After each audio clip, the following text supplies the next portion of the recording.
மனநிலையும் நீங்கள் நாட்டப்பட்ட திருச்சபையில் பிரசங்க இந்த தேவ வார்த்தையோடு தேவ திட்டத்தோடு ஒருமித்து போகணும். ஏசு நல்லவன் சொல்கிற எவ்வளோ ஆலயம் இருக்குது, பட்டும் படாமல் எதிலையும் கலந்துக்காமல் பூமிக்கணும் மேனிக்கணும் ஊழியக்காரர்களும் இருக்கிறாங்க. இவ்வளோ தூரம் கடிந்து கொள்ள வேண்டிய கடிந்து கொள்ளுகிற சத்தியம் தேவையில்லைன்னு சொன்னால் என்ன? அந்த சிந்தைக்கு இது டூ மச். இது நீங்கள் அந்த சிந்தையிலேருந்து வெளியே வரணும். ஒன்றும் சோதோம் கொமோரா பிடிக்குது.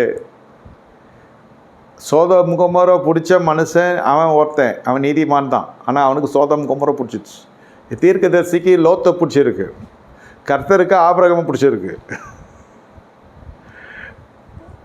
கர்த்தர் உண்மையிலே அந்த மனுஷனை செய்துன்னு சொல்கிறார், இல்லைன்னு சொல்ல. ஆனால் இவரை கூட்டு வரக்கூடாத மனுஷனை கூட்டு வந்து கடைசியில் இந்த மனுஷனால் போராட்டம் தான், நமக்கு அலைச்சல் தான்.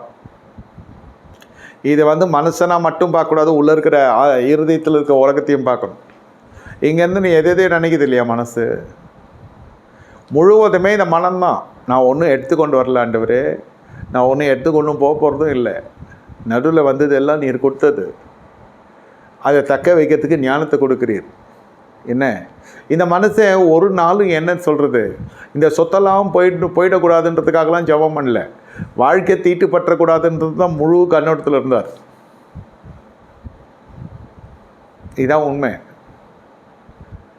பெரிய திரள் ஆஸ்தி இருக்கிறவங்க எல்லாருடைய மனநிலையே தான். சொத்தை காட்டில் நம்ம ரொம்ப முக்கியம். அதாவது நம்ம ரொம்ப முக்கியம்னா நம்முடைய ஜீவியம் ரொம்ப முக்கியம். உங்கள் ஜீவியத்தை காத்துக்கொள்ள முடியுமா? உங்கள் வாழ்க்கையை காத்துக்கொள்ள முடியுமா? வாழ்க்கைக்கு தேவைகளுக்கு அதுதான் என்னை காப்பாற்றும், பணம் தான் காப்பாற்றுன்னு நினைக்கிறது இல்லை நான் சொல்கிற பகுதி. உங்கள் வாழ்க்கையை கர்த்தருக்குள்ளே காத்துக்கொள்ள முடியுமா? அதுக்கு உபவாசம் பண்ணுறீங்களா? அதுக்கு ஸ்தோத்திரம் பண்ணுறீங்களா? அதுக்கு நீங்கள் என்ன பிரயாசம் எடுத்திருக்கீங்க? நல்லா புரிந்து கொள்ளணும். அதுதான் மேட்டர். அப்போது இதுக்குள்ளே ஒரு பகுதியில் பூகம்பம் வெடிக்கும். நம்ம வஞ்சிக்கப்பட்டுற, நம்மளை ஏமாற்றிட்டான் எவனோ, இல்லை சேர வேண்டியது சேரலை. உறவு முறையில் நினைக்கிறப்போ கல்கணும், பூகம்பம் வெடிக்கும், அக்கினியை கக்கும். அதான் மனசு கோபம் அடையுது. திடீர்னு இந்த இதயத்தில் காதல் வந்துடும், அன்பு வந்துடும்.